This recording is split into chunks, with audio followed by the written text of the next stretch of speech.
रामनवमी, वाह! ये तो एक ऐसा त्योहार है जिसमें भक्ति, उल्लास और ढेर सारी कहानियां भरी हुई हैं। तो चलिए शुरू करते हैं। रामनवमी, मर्यादा पुरुषोत्तम का जन्मोत्सव।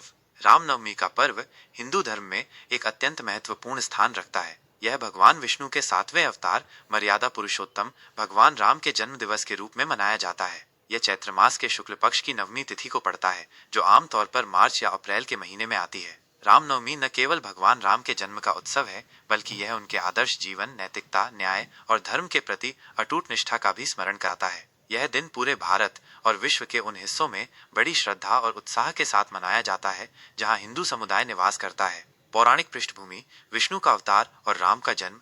रामनवमी की जड़ें प्राचीन भारतीय ग्रंथों और पौराणिक कथाओं में गहरी जमी हुई हैं।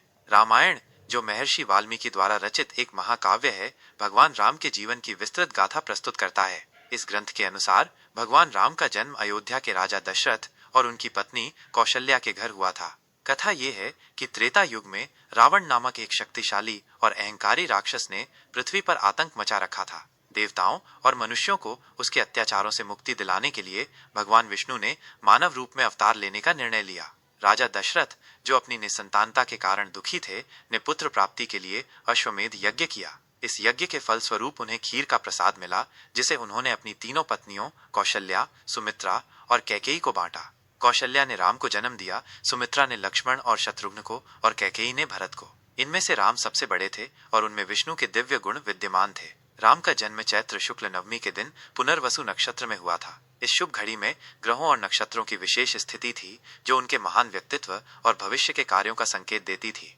रामनवमी का महत्व, आदर्शों का स्मरण और प्रेरणा का स्रोत।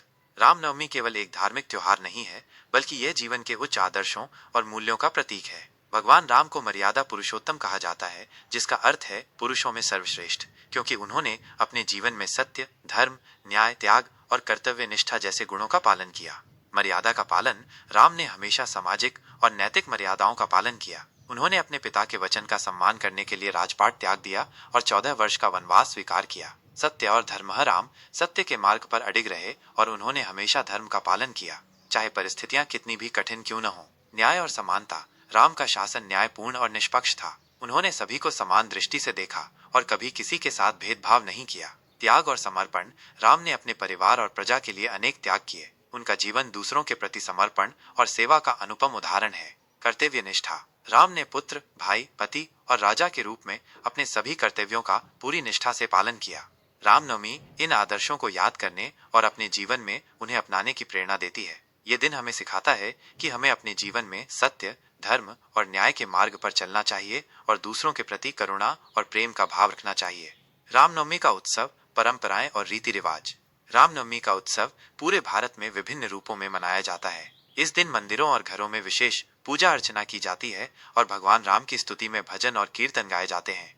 मंदिरों में आयोजन, रामनवमी के दिन मंदिरों को विशेष रूप से सजाया जाता है। भगवान राम, सीता, लक्ष्मण और हनुमान की सुंदर मूर्तियां स्थापित की जाती हैं और उनका अभिषेक किया जाता है। भक्तगण मंदिरों में दर्शन के लिए लंबी कतारों में खड़े रहते हैं और भगवान राम को फूल, फल, मिठाई और अन्य सामग्रियां अर्पित करते हैं। कई मंदिरों में रामचरितमानस का अखंड पाठ आयोजित किया जाता है, जो भगवान राम की कथा का लगातार गायन होता है। घरों में पूजा, लोग अपने घरों को साफ सुथरा करते हैं और रंगोली बनाते हैं। भगवान राम की प्रतिमा या चित्र स्थापित किए जाते हैं और उनकी पूजा की जाती है। परिवार के सदस्य मिलकर रामचरितमानस या रामायण के कुछ अंशों का पाठ करते हैं। इस दिन विशेष रूप से भगवान राम को तुलसी दल और कमल के फूल अर्पित किए जाते हैं। व्रत और उपवास, रामनवमी के दिन बहुत से लोग व्रत रखते हैं। कुछ लोग पूरे दिन निराहार रहते हैं, जबकि कुछ लोग केवल फल और जल ग्रहण करते हैं। व्रत रखने का उद्देश्य शरीर और मन को शुद्ध करना और भगवान राम के प्रति अपनी श्रद्धा व्यक्त करना है। रामलीला का मंचन, रामनवमी के अवसर पर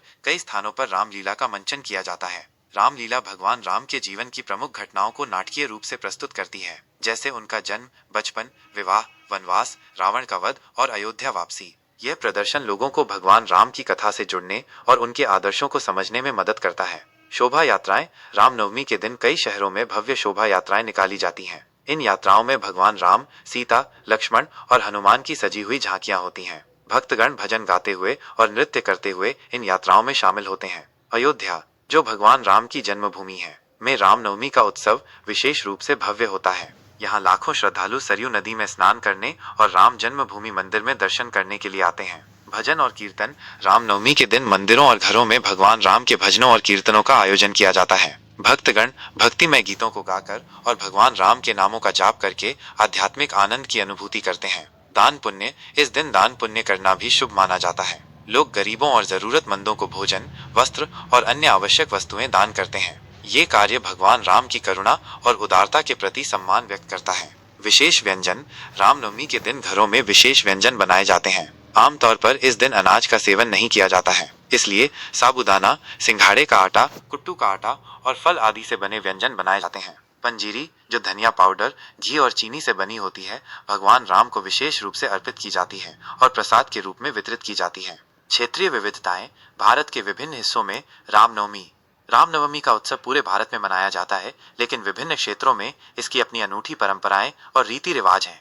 उत्तर भारत में विशेष रूप से अयोध्या, वाराणसी और चित्रकूट में रामनवमी का उत्सव बहुत धूमधाम से मनाया जाता है। मंदिरों में विशेष पूजा अर्चना होती है और रामलीला का मंचन किया जाता है। अयोध्या में राम जन्मभूमि पर भक्तों का विशाल मेला लगता है। महाराष्ट्र में रामनवमी को राम जन्मोत्सव के रूप में मनाया जाता है। इस दिन शोभा यात्राएं निकाली जाती हैं और मंदिरों में विशेष कार्यक्रम आयोजित किए जाते हैं। कुछ परिवार इस दिन पालकी में भगवान राम की मूर्ति को रखकर नगर में घुमाते हैं। दक्षिण भारत में भी रामनवमी का महत्व है। यहाँ मंदिरों में विशेष पूजाएं होती हैं और भगवान राम के विवाह का उत्सव सीता कल्याणम भी कई स्थानों पर मनाया जाता है। कर्नाटक में रामनवमी को श्री राम नवमी के रूप में मनाया जाता है और यह 9 दिनों तक चलने वाले वसंत नवरात्र उत्सव का समापन दिवस होता है। पूर्वी भारत में विशेष रूप से ओडिशा और पश्चिम बंगाल में रामनवमी को उतना प्रमुखता से नहीं मनाया जाता जितना कि अन्य क्षेत्रों में, लेकिन फिर भी मंदिरों में भगवान राम की पूजा की जाती है।